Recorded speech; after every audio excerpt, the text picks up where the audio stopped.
For 2 years, Julian was just a sound. He was the heavy tread of boots on the hardwood floor at 3 in the morning. The click of the lock, the sigh of exhaustion.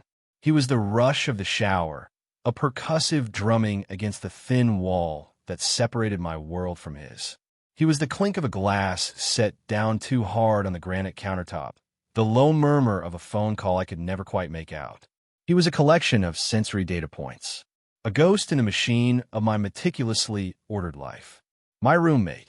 I worked from home, a graphic designer swimming in a sea of pixels and Pantone colors. My apartment was my office, my sanctuary, my fortress against a world that always felt a little too loud, a little too fast. My routine was a religion. Coffee at 7, work until 1, lunch, work until 6, dinner, a book or a movie, sleep, repeat. It was a grayscale existence, but it was safe. It was mine. Julian was a paramedic. He lived in a world of screaming sirens, adrenaline, and life-or-death decisions. His routine was chaos. He would disappear for 24, sometimes 48 hours at a time, then reappear like a storm front, bringing the kinetic energy of the city into our quiet space. He'd drop his bag by the door, shed his uniform like a skin he couldn't wait to be free of, and fall into a dead sleep that seemed to shake the very foundations of the building. We existed in parallel, 2 planets in the same solar system, held in a delicate orbit by a rental agreement. We exchanged pleasantries in the hallway, brief, meaningless updates. Hey, busy week? Yeah. We never went deeper. The chasm between my quiet, digital world and his loud, visceral one felt too vast to cross. From my side of that chasm, I watched him. I couldn't help it. He was like a piece of dynamic sculpture dropped into my minimalist life. He was tall, built with a solid, practical strength that spoke of lifting people, of carrying weight. His hair was a perpetually messy dark blonde. His face was all sharp angles and planes, except for his mouth, which was softer than it had any right to be. There was a permanent exhaustion etched in the corners of his eyes, a weariness that his confident posture couldn't quite hide. I told myself my observation was professional curiosity, an artist studying his subject. A lie, of course, a thin, pathetic shield for the truth. The truth was a frantic bird trapped in my ribcage every time he walked into a room. It was a low, humming current of want that I pushed down, ignored, and pretended wasn't there. He was my straight roommate, the ultimate cliché, the most untouchable man in the world.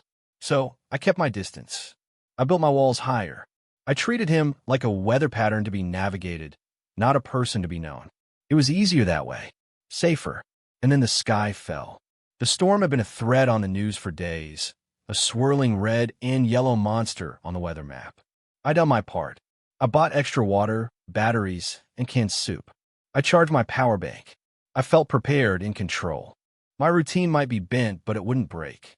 The first sign that I was wrong was the sound. A low, guttural moan from the wind that rattled the windows in their frames. The rain didn't fall. It attacked, hammering against the glass in horizontal sheets. The lights flickered once, twice, a nervous twitch. Then, with a final apologetic hum, they died. Darkness. A sudden, profound absence of light and sound, except for the roar of the storm outside. My laptop screen was a lonely beacon. The battery icon showed a grim 72%. My lifeline. My phone buzzed. A city-wide alert. Widespread power outage. Stay indoors. Fine by me. I had my books, my battery-powered lamp, my cans of chili. Solitude was my native language. I could handle this. An hour later, I heard the key in the lock. The door swung open, admitting a gust of violent, wet wind and the hulking silhouette of Julian. He slammed the door against the storm, the sound echoing in the sudden, dead quiet of the apartment. "Power's out everywhere," he said. His voice was rough, tired.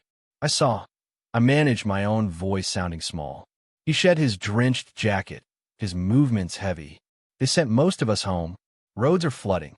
No point having us on the clock if we can't get anywhere. We're on emergency standby." He was here, stuck, with me. The carefully constructed distance between us vanished, sucked out of a room by the pressure drop of the storm. The apartment, normally a space we divided with unspoken treaties, shrank to the size of a lifeboat. And the two of us were suddenly, terrifyingly, in it together. The first few hours were a dance of awkward avoidance. We navigated the darkness with our phone flashlights, two lonely lighthouses passing in the night. I retreated to my room, pretending to read, but the words swam on the page. I was too aware of him.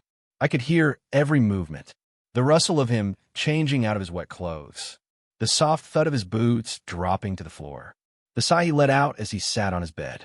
My fortress had been breached. The ghost was no longer a ghost. He was flesh and blood and exhaustion in the room next to mine. Later, hunger drove me from my room. I found him in the living room, a single candle burning on the coffee table, casting flickering, dancing shadows that made the room seem both smaller and infinitely larger.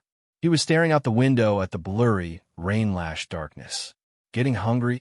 I asked, my voice catching. He turned, and the candlelight caught the angles of his face, throwing his eyes into deep shadow. Starving, I have a little camp stove, I offered. We could heat up some soup or something. A small smile touched his lips. It was a rare sight, and it did something strange to my stomach, like a nest of bees waking up. Of course you do. You're always prepared. Leo, was that a compliment? I couldn't tell. I busied myself with the stove, my hands fumbling in the low light. The task was a relief, a piece of my old, ordered world I could cling to. I focused on the hiss of the gas, the blue flame blooming to life. Julian watched me, a silent observer. The silence wasn't the comfortable quiet of two people coexisting. It was a physical weight. It was full of everything we never said. As I worked, I started to see him. Really see him. Not as the idealized sculpture, but as a person. There was a small, pale scar that cut through his left eyebrow, almost invisible unless the light hit it just right. His hands, which I'd always seen as just big and capable, were covered in a network of faint white lines and calluses. Hands that had seen things, done things. There was a tremor in them he was trying to hide. He was frayed at the edges. The storm outside had a counterpart inside him. The unflappable paramedic, the man who ran toward chaos, was unsettled by the quiet. I handed him a bowl of soup. Our fingers brushed. It was nothing. A flicker of contact. Less than a second. But for me, it was a lightning strike. A jolt of pure heat that shot up my arm and detonated in my chest. My breath hitched. I pulled my hand back as if I'd touched a live wire. My heart became that frantic bird again, beating its wings raw against the cage of my ribs. Did he feel that? Of course not, you idiot. It was nothing. He didn't seem to notice. He just cradled the warm bowl in his hands and murmured his thanks. But I couldn't stop feeling it. The ghost of his touch lingered on my skin, a brand. The safe, gray walls of my world were starting to crumble. We ate in silence, the only sound the storm and the soft scrape of our spoons against ceramic. The quiet felt different now. Charged. I was hyper-aware of everything. The way the candlelight flickered in his eyes. The space between us on the sofa, a gulf that felt both immense and dangerously small. I hate this, he said suddenly, his voice low. I looked up startled. The storm. The waiting, he clarified, staring into his empty bowl. The not being able to do anything. At work, it's always go, go, go. There's always a problem to solve, a person to fix. But this? Just sitting, listening to the wind. It makes my skin crawl. There it was. A crack in the facade. The strong, silent type was anything but silent on the inside. His confidence wasn't stillness. It was perpetual motion. Take that away, and he was as lost as anyone. In that moment, the power dynamic between us, which had always felt so skewed toward him, leveled out. He was the one who was adrift. I, the quiet homebody, was in my element. Stillness was my specialty. It's okay to not be doing something all the time, I said softly. He looked at me then, a long, searching look that I couldn't decipher. You're good at it, he stated. It wasn't an accusation, but it wasn't quite a compliment either. It was just an observation. I've had a lot of practice, I admitted. The conversation died there, but something had shifted. We were no longer just roommates sharing a dark space. We were two people, just two people, waiting for a storm to pass. The storm raged through the night. The temperature in the apartment plummeted, the cold seeping in through the windows, through the walls. We huddled in the living room under blankets, not touching, but close enough that I could feel the heat radiating from his body. It was a tempting warmth I fought to ignore. Sleep was impossible. Every gust of wind sounded like the world was tearing itself apart. We didn't talk much, but the silence had transformed again. It was less of a weight and more of shared space, a blanket of its own. Sometime after midnight, in a lull between gusts, he spoke again, his voice barely a whisper in the dark. It's been a long time since I just sat with someone like this. My heart did a slow, painful somersault. Oh, I managed, my voice a dry rasp. He shifted, the blanket rustling. My ex, she hated the quiet. Always had to have the TV on, music playing. Anything to fill the space. He let out a humorless laugh. Guess I'm more like her than I thought. He was talking about his past. He was opening a door, just a crack, into his life. I held my breath, afraid that any sound from me would slam it shut. We broke up about a year ago. He continued, his voice distant. It was messy. She said I wasn't present, that I was always somewhere else, even when I was sitting right next to her. She was right, he fell silent. I could feel the shape of his confession in the dark. A vulnerability so raw it felt like a wound. I wanted to reach out, to offer some kind of comfort, but I was paralyzed by a lifetime of keeping my hands to myself. So I just said, I'm sorry, it's fine, he said, but it didn't sound fine at all. It's just weird. The job is so loud, so full of people. But then you come home, and it's this. He gestured vaguely at the dark, silent room. The quiet is louder than the sirens sometimes. The confession hung in the air between us, fragile and real. He wasn't the confident, untouchable man I had built up in my head. He was just a man, a lonely man who used action and noise to drown out the silence. Another long pause. The wind howled, a mournful cry. You know what the worst part is? He asked, his voice thick. Sleeping alone. I got used to it, I guess. But nights like this, I miss it. I really miss sleeping beside someone. The words landed in the center of my chest like stones. Each one a weight. Sleeping beside someone. He wasn't talking about me. He was talking about a woman, about his past, about a general human need for warmth in the dark. But my treacherous heart didn't care about context. It heard what it wanted to hear. It seized on the image.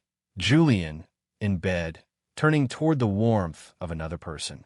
My imagination, my most powerful and dangerous tool, supplied the rest.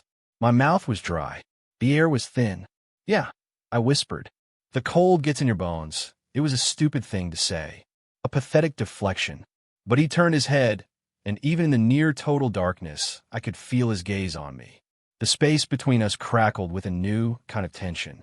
It wasn't awkwardness anymore. It was something else. Something terrifying and hopeful. My bedroom is like an icebox, he said, his voice a low rumble. The window seal is shot. Mine's not much better, I heard myself say. The words felt like they were coming from someone else. The unspoken suggestion hung between us. It was a practical solution to a practical problem. It was logical. It had nothing to do with the frantic bird in my chest or the longing in his voice. And yet, it had everything to do with it. We could, for warmth, he started, and then trailed off, as if he couldn't quite bring himself to finish the sentence. This is your chance, a voice in my head screamed. Say no. Protect yourself. Retreat to your cold room and your safe solitude. But another voice, one I had been silencing for years, whispered back. What if? My bed's bigger, I said. The words were out. They couldn't be taken back. They hung in the air, a bridge I had just built over the chasm between us. For a long moment, he said nothing. The silence stretched, and I was sure I had made a horrible mistake. I had misread everything. I had turned his moment of vulnerability into something cheap and opportunistic. My face burned with shame. Then he stood up. Okay, he said softly. Just that. Okay. My room was even darker than the living room, the windows facing a brick wall. We navigated by memory, two shadows moving through a familiar space that now felt utterly foreign. I pulled back the covers on my bed. The sheets were icy cold. He took off his hoodie, leaving him in a t-shirt. In the faint gray light filtering in from the stormy sky, I could see the powerful lines of his shoulders and arms. He hesitated for a second, then slid under the covers on the far side of the bed, his back to me. I got on my side, my body rigid. The mattress dipped with his weight. We were inches apart, a universe apart. We lay there, two stiff, silent forms in the cold dark, not touching. The silence was the loudest it had ever been. It was screaming with unspoken questions. I could feel the heat coming off him, a furnace just out of reach. My own body was shivering, partly from the cold, partly from a bone-deep tremor of nerves. This was a mistake. A terrible, terrible mistake. Then he shifted. He rolled over, slowly, deliberately, to face me. I couldn't see his expression in the dark, but I could feel his presence. I could feel his breath, warm against the cold air. "Leo," he whispered. My name. He so rarely used my name. It sounded like a question. I couldn't speak. I could only lie there, my heart hammering against my ribs, a frantic prisoner. He moved again, an inch closer. His knee brushed against mine under the blankets. That touch, intentional this time. It wasn't a jolt like before. It was a slow, spreading warmth, a current that flowed through me, melting the ice in my veins. It was a question, and it demanded an answer. I didn't pull away. That was my answer. He moved again, his hand finding mine in the space between us. His fingers were warm, his palm calloused. He didn't grab my hand. He just laid his over it, a gentle, questioning weight. I turned my hand over and laced my fingers through his. A breath shuddered out of him. Or maybe it was me. I couldn't tell where he ended, and I began. Slowly, as if moving through water, he leaned in. I felt the warmth of his face close to mine. His breath smelled faintly of coffee and mint. He paused, an inch from my lips, giving me one last chance to retreat. I closed the distance. His lips were softer than I ever could have imagined. The kiss wasn't frantic or passionate. It was slow, hesitant. It was a question asked in a language older than words. It was a discovery. It tasted of rain and loneliness and a desperate, shared need for warmth. He pulled back slightly, his forehead resting against mine. "Is this okay?" he breathed, his voice rough with an emotion I couldn't name. "Yes," I whispered, the word a plume of steam in the cold air. It was more than okay. It was the breaking of a spell. It was the end of a 2-year silence. He kissed me again, deeper this time, a slow, searching exploration. All the walls I had so carefully built, all the safe distances I had maintained, they all came crashing down. There was no more chasm. There was only this bed, this darkness, this man. And for the first time in a very long time, I didn't feel alone. The first thing I registered was the light. A harsh, unforgiving yellow light, streaming through the gap in my curtains. It was the sun. The storm had passed. The second thing was the sound. The low, electric hum of the refrigerator kicking on in the kitchen. The digital clock on my bedside table blinking a frantic 12 o'clock. The power was back. The third thing was the cold. A profound, aching cold in the space beside me. I opened my eyes. The bed was empty. A knot of pure, icy dread formed in my stomach. I sat up, the blankets pooling around my waist. The room looked exactly as it always did, but everything felt wrong. The familiar objects seemed alien, witnesses to something I might have dreamed. But I hadn't dreamed it. The indentation of his head was still on the pillow next to mine. The air still held the faint, warm scent of his skin. I listened. The apartment was silent. Too silent. The normal morning sounds, the shower, the clatter of the coffee pot, were absent. I threw on a shirt and went into the living room. It was empty. A single, burnt-down candle sat on the coffee table in a pool of hardened wax. His door was slightly ajar. I pushed it open. The room was neat, his bed made. It was as if he'd never been gone, as if the storm had never happened, as if last night was a figment of my sleep-deprived imagination. My phone, now charging on the counter, buzzed. A text message. From Julian. "Hey, got called in for a double. Power's back everywhere. Things are a mess. See you tomorrow, maybe." That was it. No mention of last night. No, "Are you okay?" Just a flat, functional, professional message. The kind of message a roommate sends to another roommate. The icy dread in my stomach began to spiral, growing colder and sharper until it felt like I'd swallowed glass. He had run. The moment the lights came on, the moment the world returned to normal, he had fled. Last night wasn't real. It was a blackout fantasy, a moment of weakness born of cold and darkness and a lonely confession. It was a mistake, a fluke, an anomaly, and I was the idiot who had thought it meant something. My carefully ordered world, which had been so gloriously shattered, now lay in ruins around my feet. But the safety I had found in its order was gone. The solitude I had once cultivated as a shield now felt like a punishment. The quiet of the apartment was no longer peaceful. It was an absence. It was the shape of him, missing from every room. I spent the day in a fog of self-recrimination. I replayed every moment, every word, every touch. I dissected it, searching for the moment I got it wrong. Had I pushed him? Had I misread his loneliness as desire? The kiss, had I imagined the tenderness in it? Was it just pity? My own heart felt like a traitor. It had leaped out of my chest, foolish and hopeful, and now it was paying the price. The frantic bird was no longer frantic. It lay still and heavy, a dead weight in my ribs. The day crawled by. The sun felt too bright. The hum of the electronics felt too loud. I tried to work, but the pixels on my screen blurred into meaningless shapes. Every line I drew felt wrong. Every color combination was ugly. The creativity that was usually my refuge was now just another room in my prison. I thought about texting him. What would I even say? Hey, about last night. Was that real, or were we just trying to generate body heat? The thought was so humiliating, I felt my face flush. No, I couldn't. My pride, what was left of it, wouldn't allow it. If he was going to pretend it didn't happen, then so would I. I would rebuild my walls. Higher this time. Stronger. The night was worse. I lay in my bed, the bed we had shared, and the emptiness of it was a physical presence. The sheets were cold. I couldn't find a comfortable position. Every time I closed my eyes, I could feel him there. The phantom weight of his body beside me, the ghost of his hand in mine. Sleep, when it finally came, was thin and restless, populated by dreams of flickering candlelight and the taste of a kiss that faded the moment I tried to hold on to it. The next day was a repeat of the first, a long, silent, agonizing stretch of time. His text had said, tomorrow, maybe. The word was a coward's word, a word that offered no promises.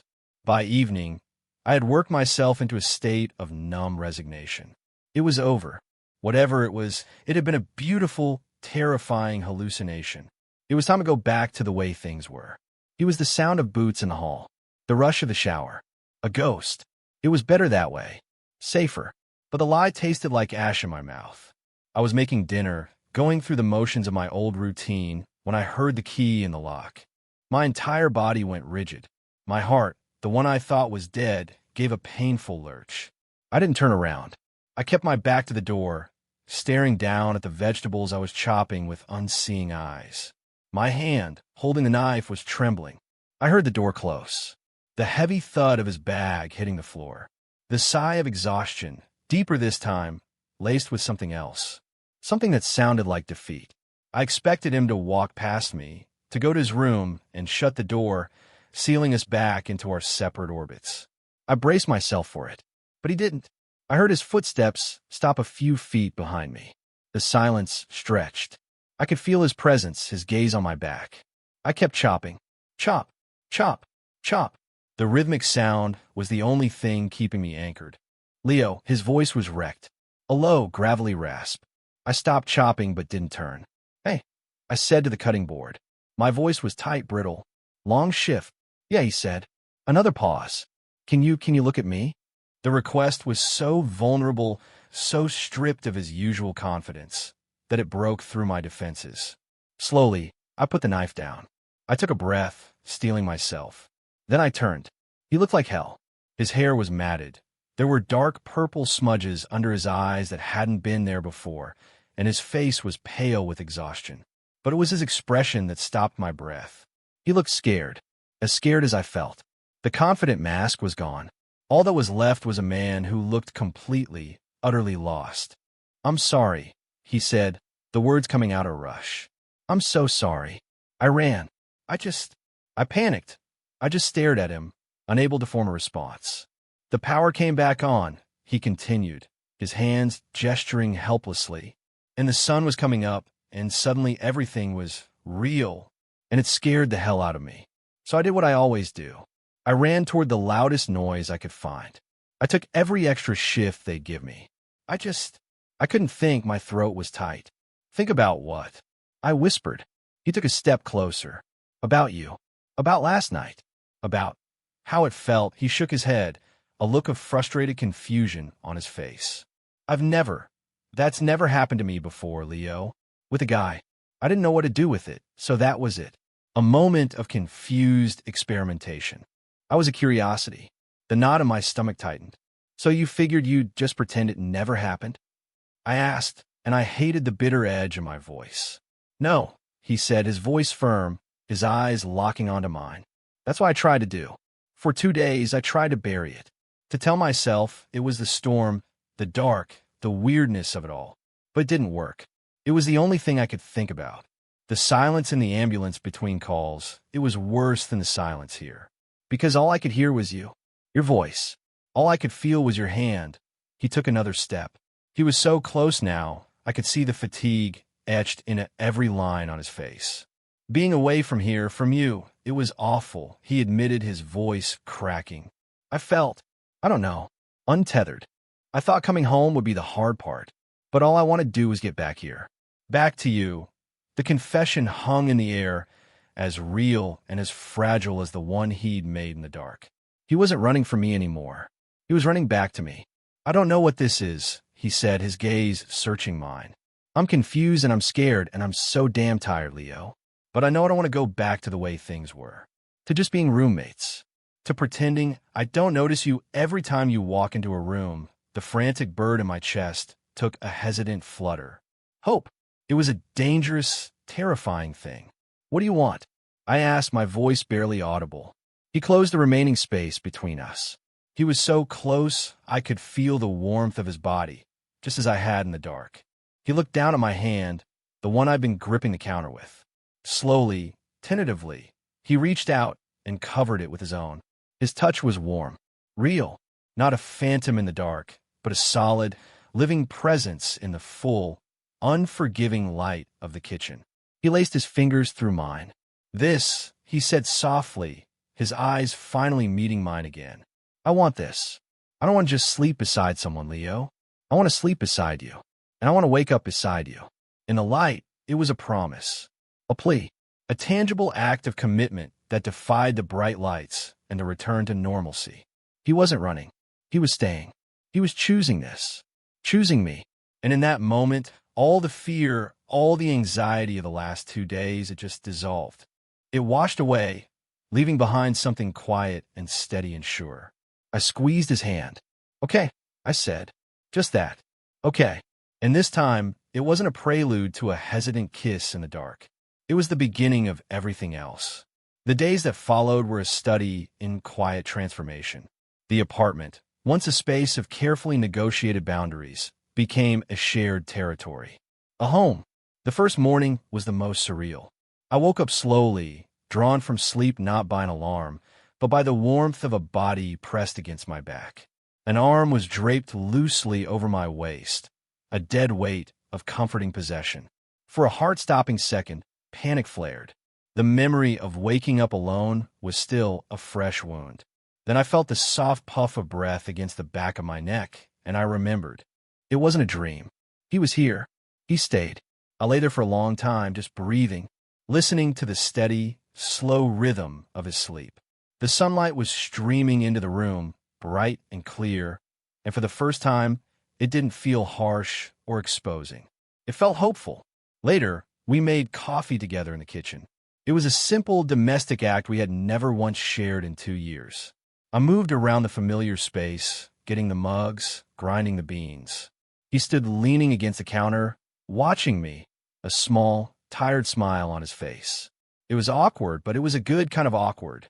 The fumbling, gentle uncertainty of a beginning.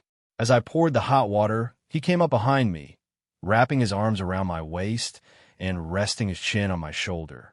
His touch was no longer hesitant. It was sure. I leaned back against his solid warmth, my heart doing a slow, easy roll on my chest.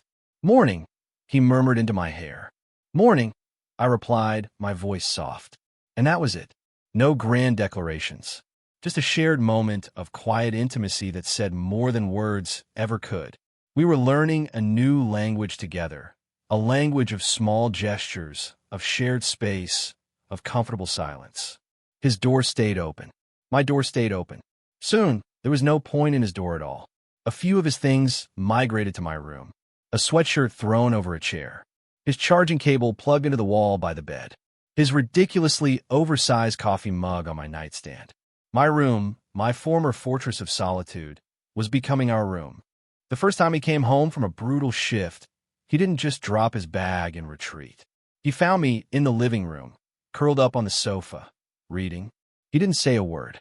He just came over, eased himself down, and laid his head in my lap, his eyes closing almost immediately. I sat there, frozen for a moment, my hand hovering over his messy blonde hair.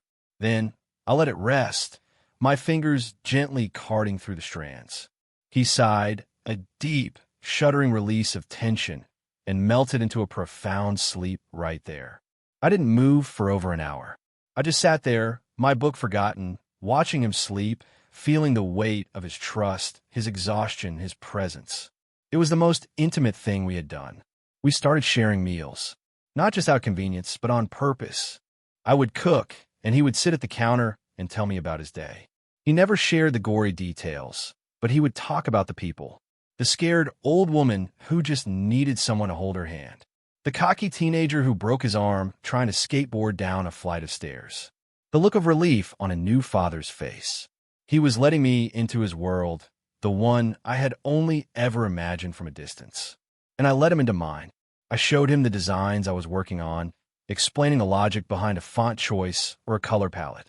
He'd listen with a focused intensity one found ridiculously endearing. He didn't always get it, but he always tried. He saw the passion in my quiet world, just as I was seeing the vulnerability in his loud one. The ghost was gone. In his place was Julian, a man who hummed off-key when he made toast, who left his socks on the floor, who had a surprisingly sharp, dry wit that only came out when he was relaxed. A man who would reach for my hand in the middle of the night, his touch a sleepy, unconscious reassurance. I look back on the person I was before the storm before him. I lived in a world of carefully curated grays. I thought I was content. I thought my routine was a sign of discipline, of control. I see now that it was a cage, a fortress I had built to protect myself from the possibility of pain, but in doing so, had locked out the possibility of joy. My solitude wasn't a choice. It was a symptom of fear. Julian was the storm that flattened my fortress. He was the blackout that forced me to see in the dark. He wasn't a disruption in my life. He was the beginning of it. He was the plot twist I never saw coming, the one that rewrote the entire story. This morning, I woke up to the smell of coffee already brewing.